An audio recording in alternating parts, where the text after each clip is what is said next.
Assalamualaikum, saya Muhammad Fauzul Azim dari Prodi HES Fakultas Syariah YIN Langsa. Saya kali ini ingin membahas tentang multikulturalisme antara nasionalisme dan globalisasi. Pentingnya multikulturalisme, nasionalisme, dan globalisasi. Multikulturalisme dapat dipahami sebagai sebuah perspektif atau cara pandang yang mengakui dan mengagungkan perbedaan dan fenomena kemajukan budaya, bangsa, etnis, suku, ras, golongan, dan agama untuk berinteraksi atau bahkan berkontestasi di dalam batas wilayah sebuah negara. Idealisme yang ingin dicapai dengan multikulturalisme adalah kerekatan sosial melalui harga diri manusia. Dalam multikulturalisme tidak ada budaya mayoritas dan tirani atas budaya minoritas. Multikulturalisme berusaha mengajak kita untuk menjunjung tinggi toleransi, kerukunan, perdamaian, dan persatuan meskipun berada dalam satu komunitas majemuk dan beragam.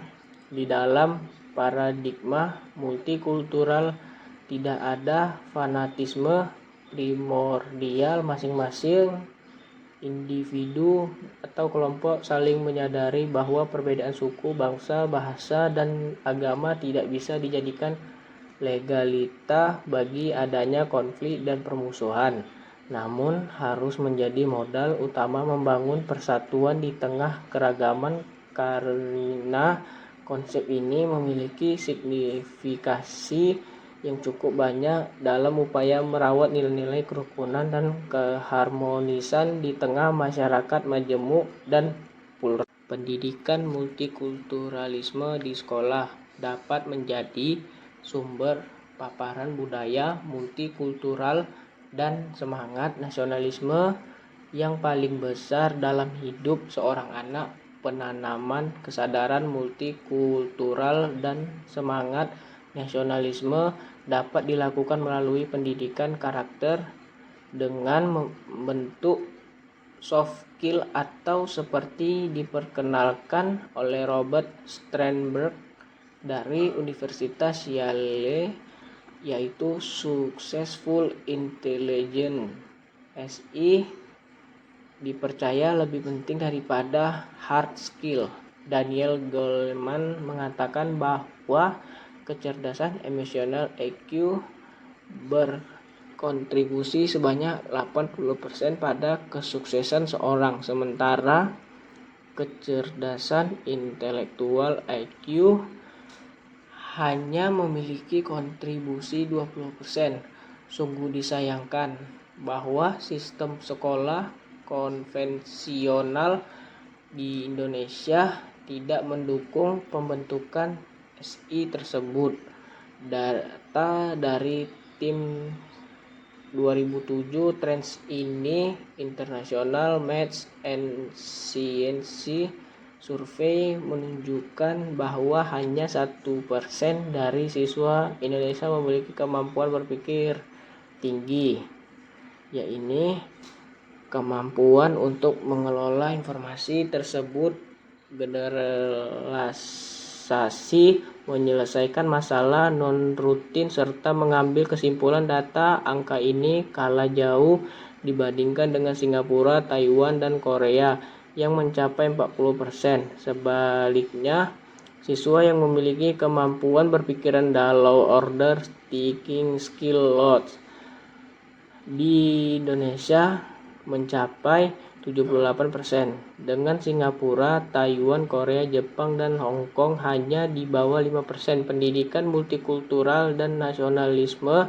pendidikan kewarganegaraan, sosial, dan antropologi di Indonesia ini saat ini masih pada tahap kognitif. Siswa hanya mendapatkan materi berupa pengkayaan informasi dengan minim implementasi afektif dan psikomotor motorik mengenang hal tersebut. Di samping itu, penanaman kesadaran multikultural dan semangat nasionalisme juga masih kurang maksimal. Retna Megawangi menyebut bahwa pembentukan SI yang kurang maksimal disebabkan oleh sistem sekolah konvensional di Indonesia yang terlalu berorientasi akademis dan proses yang menekankan pada metode menghafal, latihan berulang atau drilling, dan pengajaran satu arah. Orientasi tersebut hanya melatih kemampuan berpikir rendah dan berpotensi negatif terhadap pembentukan SI, sebab hanya mengondisikan siswa untuk belajar demi lulus ujian. Setelah lulus ujian berakhir dan siswa telah lupa seluruh hafalannya, siswa tidak punya keterampilan karena tidak disiapkan kemampuan menganalisis dan mengelola informasi yang membutuhkan kemampuan berpikir tinggi.